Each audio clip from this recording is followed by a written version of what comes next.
युद्ध के बीच यूक्रेन ने 2 रूसी एयर बम और कई रॉकेट्स को नष्ट किया। यूक्रेन आर्म फोर्स ने सेवास्तोपोल में बड़ी तबाही को रोका।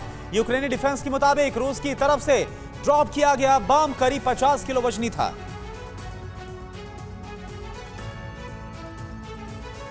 रशियन फेडरेशन की तरफ से एक वीडियो जारी किया गया। इसमें रूस का विध्वंसक बक M3 air defence system war zone में मोर्चा संभाल रहा है। इस डिफेंस सिस्टम के जरिए रूस ने यूक्रेन के तमाम हवाई हमलों को नाकाम किया।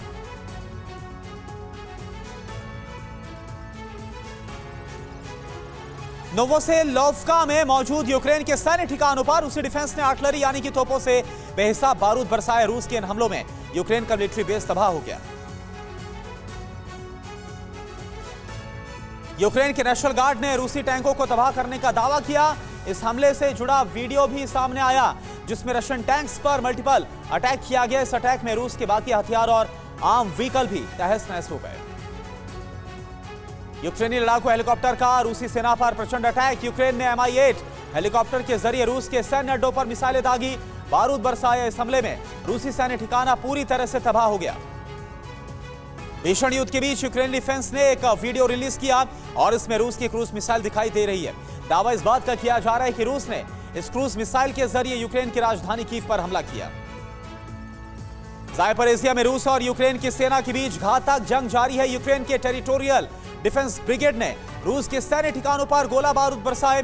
होवित्जर के जरिए अटैक का वीडियो भी सामने आया। भीषण जंग में अभी तक 2829 यूक्रेनी नागरिकों की मौत हो गई है। इसमें 205 बच्चे भी शामिल हैं। वहीं घायलों की संख्या भी 3180 पहुंच गई है। यूएन की रिपोर्ट में इस बारे में पुष्टि हुई। एक तरफ रूस यूक्रेन में जंग जारी है तो वहीं दूसरी तरफ रूस ने अपनी जिगरी दोस्त बेलारूस के साथ युद्धाभ्यास भी शुरू कर दिया। इस वॉर एक्सरसाइज को यूक्रेन बॉर्डर के पास अंजाम दिया गया। बैटल ग्राउंड में यूक्रेनी सेना की विध्वंसक टैंक भी जबरदस्त तरीके से दुश्मनों पर हमला कर रहे हैं और ऐसे ही अटैक का वीडियो यूक्रेनी डिफेंस ने जारी किया। इसमें कई सारे टैंक रूस के सैन्य बेस पर ताबड़तोड़ प्रहार कर रहे हैं। तीसरे विश्व युद्ध के बढ़ते खतरे को देखते हुए जर्मनी ने बड़ा ऐलान किया। वो ये कि नेटो के अहम सदस्य जर्मनी ने यूक्रेन को अब और सैन्य मदद ना करने का फैसला किया है। इसका मतलब ये कि यूक्रेन को जर्मनी हथियारों की सप्लाई नहीं करेगा।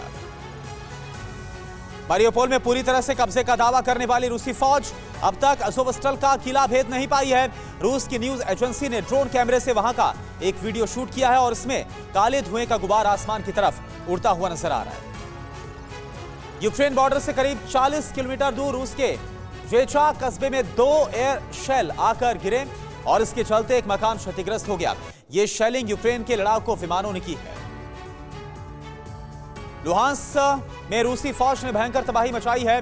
स्थानीय प्रशासन की तरफ से दावा यह कि रूसी फौज ने 2 स्कूलों और 20 घरों को बर्बाद कर दिया और बीते 24 घंटे में रूसी फौज ने जबरदस्त तरीके से बमबारी की। यूक्रेन के राष्ट्रपति ज़ेलेंस्की की तरफ से दावा किया गया कि कीव रीजन में एक मास ग्रेव मिली है जिसमें करीब 900 से ज्यादा लोगों के शव दफनाए गए थे। ज़ेलेंस्की के मुताबिक रूस की सेना ने लोगों को मारकर सामूहिक कब्रिस्तान में दफनाया। मारियोपोल के पोर्ट में तबाह हुई यह बोट रूसी हमले का शिकार हुई है। दावा इस बात का किया जा रहा है कि रशियन नेवी के युद्धपोतों ने ब्लैक सी से हमला किया और इसके चलते मारियोपोल पोर्ट पर मौजूद कई बोटें क्षतिग्रस्त हो गई। ब्लैक सी में रूस अब कैलिबर मिसाइलों से हमले की तैयारी में है। सेवास्तोपोल पोर्ट से सैटेलाइट कैमरे के जरिए तस्वीरें कैप्चर की गई और इसमें कैलिबर मिसाइल की तैनाती दिखाई दे रही है। रशियन नेवी ने कैलिबर मिसाइल सबमरीन में लोड कर रखी है। यूक्रेन के खिलाफ स्पेशल ऑपरेशन को अंजाम देने के लिए रूस ने अपने सबसे विस्फोटक हथियार का इस्तेमाल किया और वो है इस्कंदर मिसाइल। रूस की किलर मिसाइल के हमले का वीडियो भी रूसी डिफेंस ने जारी किया।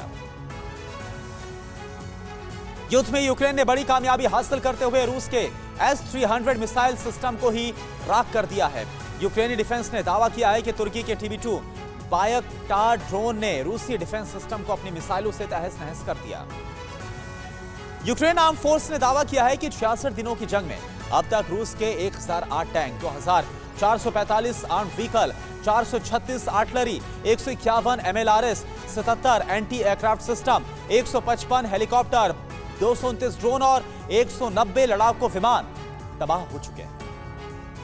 66 दिनों से जारी जंग के बीच रूस ने दावा किया कि उसकी सेना ने अभी तक 10 लाख यूक्रेनी नागरिकों को वॉर जोन से सही सलामत निकाला और उन्हें शरण दी, जबकि यूक्रेन की तरफ से दावा किया गया कि रूस ने उसके नागरिकों को बंधक बनाया हुआ है।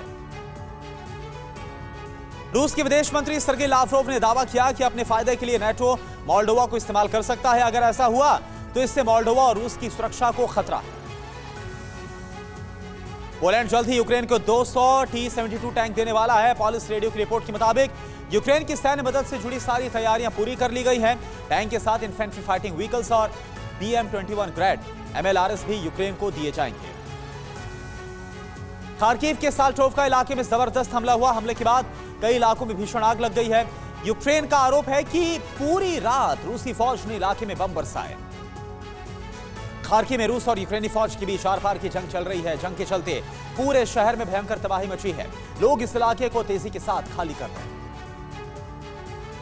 रूसी डिफेंस ने यह भी दावा किया है कि अभी तक की जंग में यूक्रेन के 142 लड़ाकू विमान, 112 हेलीकॉप्टर, 658 ड्रोन और 279 एंटी एयरक्राफ्ट मिसाइल सिस्टम के साथ 2656 टैंक और आर्टिलरी को ध्वस्त कर दिया गया है। यूक्रेन के वॉर जोन में Russian anti aircraft missile system Buk की ब्रिगेड मोर्चा संभाल चुकी है। रूसी डिफेंस ने बक मिसाइल सिस्टम की तैनाती का वीडियो भी जारी किया। इसमें स्पेशल ऑपरेशन की तैयारी की जा रही है। युद्ध में यूक्रेनी पायलट घोस्ट ऑफ कीव की मौत की खबर सामने आई है। यूक्रेनी सेना के मुताबिक 40 से अधिक रूसी विमानों को मार गिराने वाले मेजर स्टीफन ताराबल्का अब नहीं रहे। 13 मार्च को रूस के एंटी एयरक्राफ्ट मिसाइल हमले में मौत हुई। यूक्रेनी सेना की तरफ से कुछ तस्वीरें जारी की गई और इसमें रशियन MSTA-B होवित्जर बैटरी आग की लपटों से घिरी हुई है। यूक्रेन ने दावा किया कि उसकी सेना ने आर्टिलरी के जरिए रूसी होवित्जर को ध्वस्त किया। यूक्रेन आर्म फोर्स के जवानों ने खार्किव के एक गांव में दबिश दी और रूस के कई सैनिकों को बंधक बनाया। इस सर्च ऑपरेशन में पकड़े गए रूसी सेना के जवानों के पास से कई हथियार भी बरामद किए गए। रूस के विदेश मंत्री सर्गेई लावरोव की तरफ से दावा किया गया कि ब्लैक सी में यूक्रेन ने खतरनाक माइंस प्लांट की हुई है। यूक्रेन विदेशी जहाजों को ब्लॉक कर रहा है। यूक्रेनी माइंस मालवाहक जहाजों के लिए भी खतरा है। युद्ध के बीच पेंटागन ने यूक्रेन के सर्विसमैन को एडिशनल ट्रेनिंग देने की शुरुआत कर दी है। पेंटागन के प्रवक्ता जॉन किर्बी के मुताबिक यूएस आर्मी की स्पेशल कमांडो यूक्रेनी जवानों को युद्ध का प्रशिक्षण दे रहे हैं। एक रिपोर्ट के मुताबिक यह कहा गया है कि अगर तीसरा विश्व युद्ध होता है तो इसकी शुरुआत यूक्रेन से नहीं बल्कि सीरिया से होगी। ड्रोन हमले की यह तस्वीर डोनेट्स्क रीजन की है, जहां पर यूक्रेन आर्म फोर्स ने अपना सैन्य ठिकाना बना रखा था। यूक्रेन के इसी बेस पर रशियन आर्मी ने घातक अटैक ड्रोन से हमला किया। देखते ही देखते यूक्रेन के सैन्य अड्डे नेस्तनाबूद हो गए। वेस्ट बैंक में इजराइल की फोर्स ने फिलिस्तीनियों पर फायरिंग की। रिपोर्ट के मुताबिक इजराइल मिलिट्री की रेड में बुलेट फायर किए गए। ब्रिटेन की तरफ से इस बात का दावा किया गया है कि रूस का अपने विक्ट्री डे यानी कि 9 मई को यूक्रेन पर जीत का प्लान है। ब्रिटेन के मुताबिक अगर रूस ऐसा नहीं कर पाया तो वो इस दिन यूक्रेन समेत विरोधियों के खिलाफ नए सिरे से महायुद्ध का ऐलान कर सकता है। परमाणु हमले के खतरे के बीच रूस के विदेश मंत्री ने बड़ा बयान दिया। लावरोव ने कहा कि न्यूक्लियर वॉर में कोई विजेता नहीं हो सकता। उन्होंने कहा कि किसी भी हाल में न्यूक्लियर वॉर नहीं छिड़नी चाहिए। एक रिपोर्ट में इस बात का खुलासा हुआ कि बीते 60 दिनों में अमेरिका ने भारत से भी ज्यादा ईंधन रूस से खरीदा, जबकि खुद अमेरिका ने रूस यूक्रेन युद्ध के चलते रशिया पर तमाम तरह के प्रतिबंध लगाए थे। मारियोपोल में रशियन फौज अब घातक हथियारों का इस्तेमाल कर रही है। रूसी फौज ने इस बीच मारियोपोल में यूक्रेन का T-64 PV टैंक ध्वस्त कर दिया। फिनलैंड के प्रेसिडेंट साउली की तरफ से बयान आया कि 17-18 मई को यह फैसला लिया जाएगा कि वो नाटो में शामिल होंगे या फिर नहीं। दावा यह भी किया जा रहा है कि इन्हीं 2 दिनों के बीच स्वीडन भी सार्वजनिक तौर पर नाटो में शामिल होने की खबर पर अपने स्टैंड क्लियर करेगा। रूसी वायुसेना के 2 Su-25 लड़ाकू विमानों ने डोनेट्स्क रीजन में अपना बारूदी ट्रेलर दिखाया। रूस के इन दोनों लड़ाकू विमानों में पूरा इलाके में जबरदस्त बमबारी की। एक रिपोर्ट में इस बात का खुलासा हुआ कि नॉर्थ कोरिया के तानाशाह किम ने न्यूक्लियर बम के इस्तेमाल की धमकी दी है। किम ने चेतावनी दी है कि अगर तीसरे विश्व युद्ध का खतरा बढ़ा तो वो सबसे पहले एटम बम फोड़ सकता है। यूक्रेन में स्पेशल मिलिट्री ऑपरेशन को अंजाम देने के लिए चेचन्या ब्रिगेड की नई खेप तैयार हो चुकी है। ट्रेनिंग कर रही है जवान। चेचन्या के वो लड़ाके हैं जो जल्द ही यूक्रेन के खिलाफ वॉर जोन में उतरने वाले। रूस की धमकियों के बीच ब्रिटेन का बड़ा एक्शन सामने आया। पूर्वी इलाकों में, यूरोप के पूर्वी इलाकों में ब्रिटिश आर्मी के 8000 जवानों की तैनाती। शीत युद्ध के बाद पहली बार पूर्वी यूरोप में ब्रिटेन ने हैवी डिप्लॉयमेंट का ऐलान किया है। रूस की नौसेना ने ब्लैक सी में यूक्रेन के नेवल बेस पर हमले के लिए सबमरीन को उतारा है। दावा इस बात का किया जा रहा है कि रूस ने इन पनडुब्बियों को एक सीक्रेट मिशन पर लगाया। मीडिया रिपोर्ट्स में इस बात का दावा किया गया है कि बेलारूस की आर्म पर्सनल फौज पोलैंड बॉर्डर की तरफ कूच कर चुकी है। सैकड़ों गाड़ियों में हजारों की तादाद में जवान पोलैंड से सटे बॉर्डर की तरफ जाते हुए दिखाई दिए।